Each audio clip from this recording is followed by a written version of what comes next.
this year in review, and what a year it has been. So yesterday we posted review up through energy use in the cell. So today I want to pick it up again at the beginning with the cell. The cell has been the focus of most of the year. The cell is the basic unit of life. So when we talk about life, we need to talk about cells. We know there are more than single-celled organisms, so today we're going to try to also get into multicellular organisms and how they fit into this great big world of ours. So we started with, after energy, we talked about growth, why cells have a maximum limit. Why can't we just be one great big cell? And one of the big reasons for that, that cells need to be small in order for things to be able to move around in them to provide enough energy to keep their homeostasis the way they are.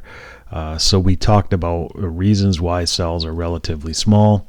And then we talked about how cells can reproduce using the cell cycle, including interphase and mitosis. And we started out with the part of the cell cycle that cells spend most of their time in, which was interphase. So the ratio of surface area to volume described the reason that the cells had to be small. The surface area was the plasma membrane. The volume was inside the cell. And the surface area represented ways to get in and out of the cell, while the volume represents the amount of work that's being done, and that ratio is important. So cell size was also limited by the ability to transport materials in and out and to communicate instructions from the nucleus throughout the cell. The cell cycle is the process cells use to reproduce individual cells, but cells spend most of their lifetime in interphase, the part where they are doing what they are doing, whatever cell type they are. So mitosis and cytokinesis were how the cell divides. So eukaryotic cells reproduce their nuclear material using mitosis and separate it, while cytokinesis separates the cytoplasm from the two cells. So we talked about the stages of mitosis. They included prophase, in which the cell prepared to divide; metaphase, in which the chromosomes lined up in the middle; anaphase, in which the centromeres split and the chromatids moved to opposite sides; and telophase, where two new nuclei started to form in a large single cell, until the process of cytokinesis finished and we had two genetically identical cells from the cell that we started with. So mitosis, it was the process by which DNA was duplicated, made a copy of, and divided. Again, it includes prophase, metaphase, anaphase, and telophase. Cytokinesis was the process in which the cytoplasm divided, and in that case we ended up with two identical daughter cells. There was a slight difference between plant division and animal division, but it was still the production of two genetically identical daughter cells. We got two copies of the cell we started with. And then we talked about the problems that you could have if you continuously reproduced cells in this manner. So we regulate it using cyclin proteins. Then we talked about how cancer is related to this process. And then we talked about some ways to control cell numbers, one of which included apoptosis, where one cell dies. When two cells are formed, one cell dies. And that is part of development. We also talked about the fact that we could have stem cells. And when you have stem cells, and a cell divides, one cell remains a stem cell, the other cell goes on to become an adult cell of some type. And stem cells came in two types. There were adult stem cells that had a limited number of possibilities they could become, and embryonic stem cells that had an unlimited potential. They could become any cell type in an organism. So we talked about the cell up to that point. And what we're really interested in, at least I think most biology students, at least when they start, are interested in organisms. And organisms are generally multicellular organisms. So where do those multicellular organisms live? They live on our planet, on the biosphere, as it is called. An important part of the biosphere is water. About 2/3 of the earth is covered with water. Water is the most important, the most abundant chemical for life. All the carbon molecules, carbon compounds we talked about exist in a watery environment to allow life to occur. And we're looking at how communities live within water ecosystems. Those water ecosystems we could look at include freshwater, which is a low salt content water, transitional, which is a mixed amount of salt, and marine, which are saltwater environments. On the land, we can look at biomes that would include tropical rainforests, tropical dry forests, savannas, deserts, temperate rainforests, temperate grasslands, chaparral, boreal forest, and tundra. And that boreal forest is also known as taiga. And within these water and land biomes, there are specific types of organisms, specific species that inhabit these areas and interact with the other species in the area. So the freshwater ecosystems included ponds, lakes, streams, and rivers. And within all of these biomes, there are food web relationships that start at the bottom with autotrophs. Autotrophs are able to capture energy from the sun and use the energy from carbohydrates to make ATP for themselves, and they store the extra carbohydrates, and that serves as a food source for other organisms. Those other organisms would include the heterotrophs, and the heterotrophs may eat just plants, in which case they would be called herbivores.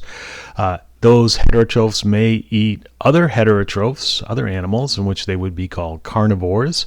If they eat both, we call them omnivores, and if they eat dead things and help with recycling, they are called detritivores.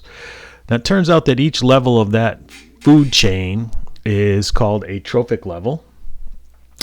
And we have some different ways to look at food chains within an ecosystem, within a biome. And those would include food chains, the simple food webs, and even ecological pyramids that follow energy through ecosystems. So we have this group of ecosystems. The bigger ones are called biomes. They're supported by autotrophs, and warm, wet biomes tend to have more autotrophs, so they tend to have more diversity of organisms above the autotrophs, and those are called trophic levels. So we are talking about how those biomes allow nutrients to move through the ecosystem, the importance of those nutrients, and we look at some biogeochemical cycles of nutrients that are pretty much determined, at least the rates of them, by the biome that we're talking about. So there are going to be in each of those biomes limiting factors that restrict the growth of a population. And a population is a single species.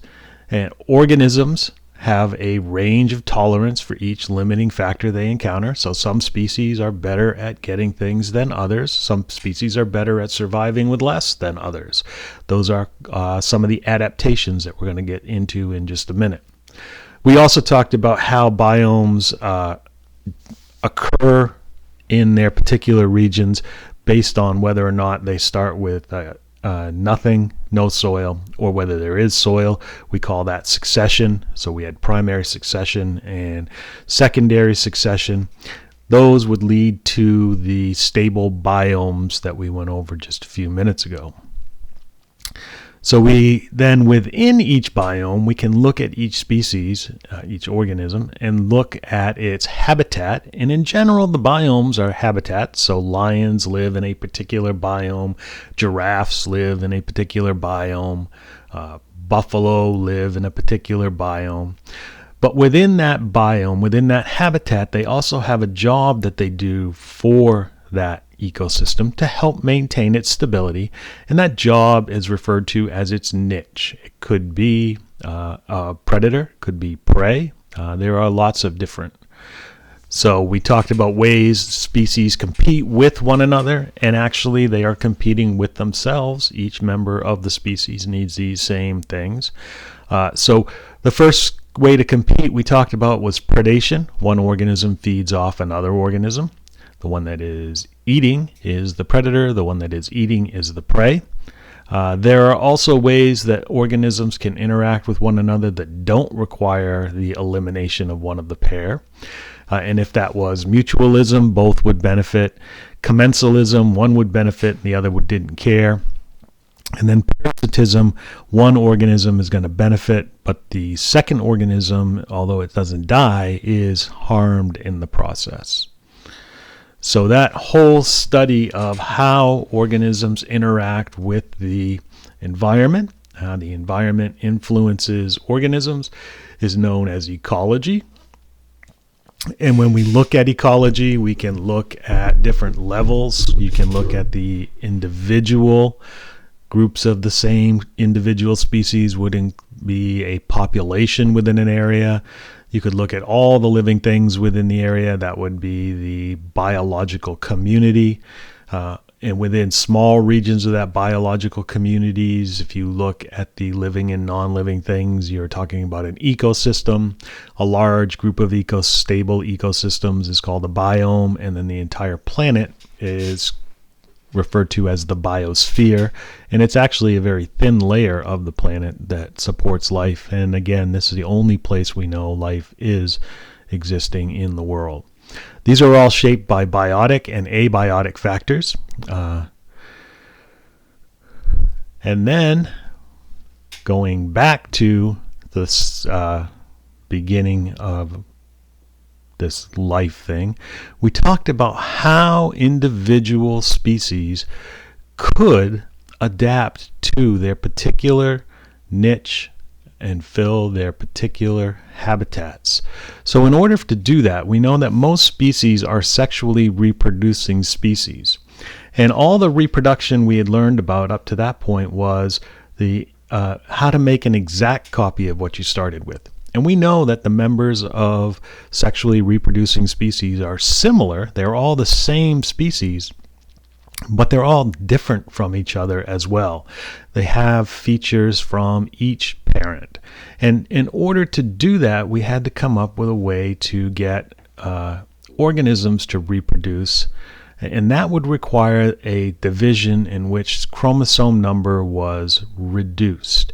So we look at meiosis, and we realize that meiosis is a chromosome reduction division. It allows us to make a cell, which we're going to call a sex cell, that doesn't have both copies of the parental chromosomes. It only has one of those copies.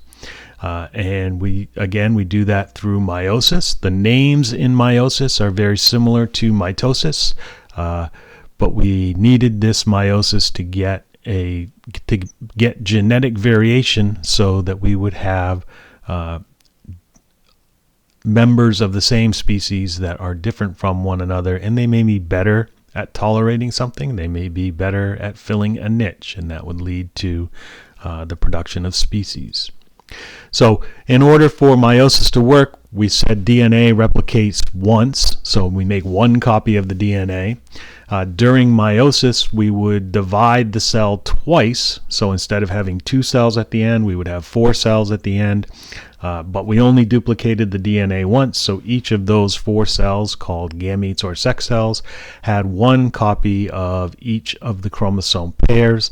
And when you take the gametes from a male and combine them with the gametes from a female, you have a stem cell that can grow into a new member of that species that will have some features of its mother and some features of its father. And it's that variation that allows us to fill all these habitats and niches with very specialized species. So that really covers an entire year's worth of work. I want to thank everyone who has gone through this faithfully, and I know anyone listening now has.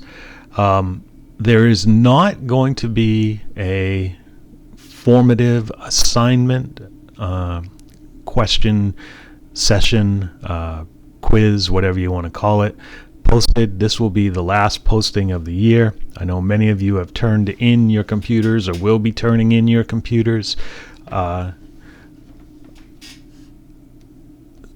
So I thank you for a great year. I hope you enjoy your summer, and I really hope we can all get back together in a more normal fashion in the fall for a complete school year. So one last time, thank you.